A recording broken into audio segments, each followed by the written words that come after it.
On to this now. Suicide is the fourth leading cause of death among 15 to 19-year-olds. Depression and anxiety is growing among the youth as they face joblessness and financial strains. So as we mark Teen Suicide Prevention Week, let's find out how we can help young people. Joining me to have this discussion is Johan Lombard, who's a clinical manager at Life Healthcare. Very good morning to you. And it's a very worrying trend that we are beginning to see in that more and more young people are committing suicide. Why are we seeing this prevalence above and beyond what I've mentioned in terms of the financial stress that many may be going through, Johan? Good morning and thank you and welcome to you and all your viewers as well. I think one of the main things that's starting to happen is that one of the causes is cyberbullying. In the past, we used to have bullying at school and the kids can go home and do a safe environment. With cyberbullying, they can't go anywhere and it continues. Like I said, there's a lot of pressure on teenagers these days to really fulfill and expand their lives. But the support and the communication due to the heavy and the demanding world we live in is starting to lack.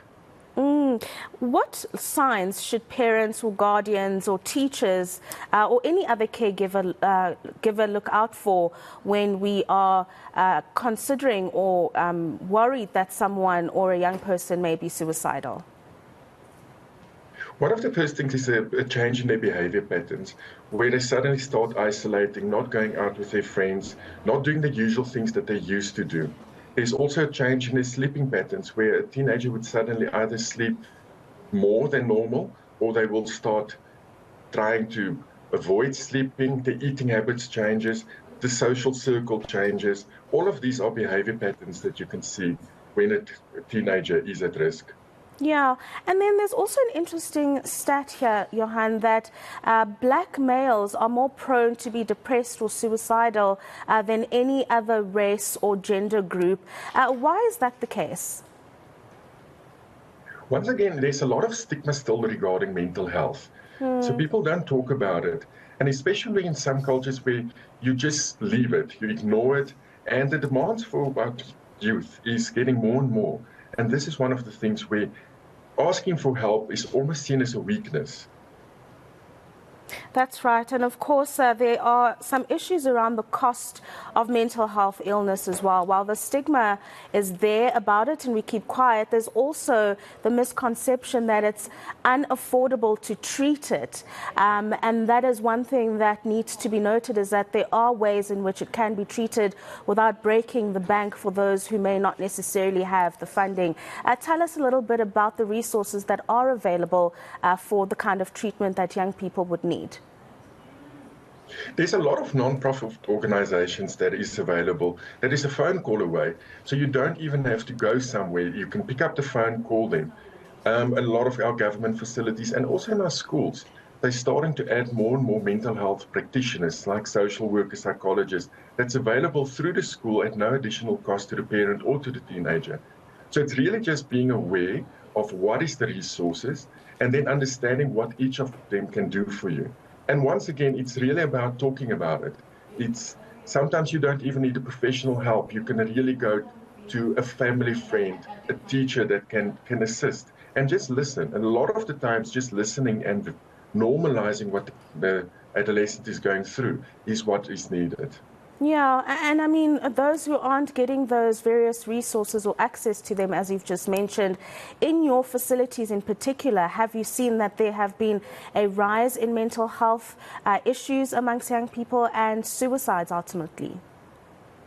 Absolutely, especially in the teenage group that we're talking about.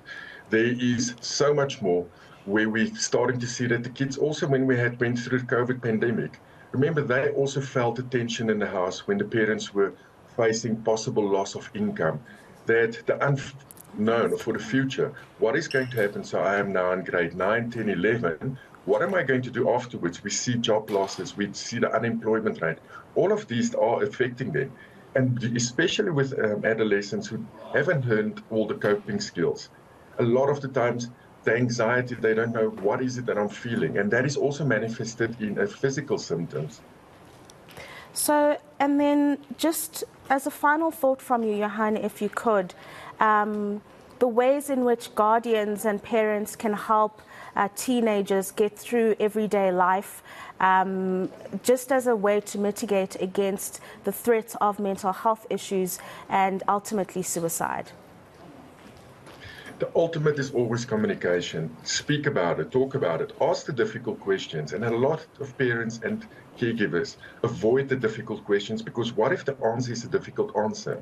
When you ask a teenager, have you ever thought about killing yourself? And they say yes. The main thing then is to stay calm and say, but there is help available. Let's talk about it. And be vulnerable. Use some examples of when you had to go through a difficult time and what you did to cope with it. And that is to really, at the end of the day, say to the teenager and the adolescent, it's okay not to be okay. You can talk about it, and we are here for you. Thank you very much, Johan, for those insights this morning. That is Johan Lombard, who's a clinical manager at Life Healthcare. A very, very important conversation there that we're having. Do stay with us here on NewsLink when we return.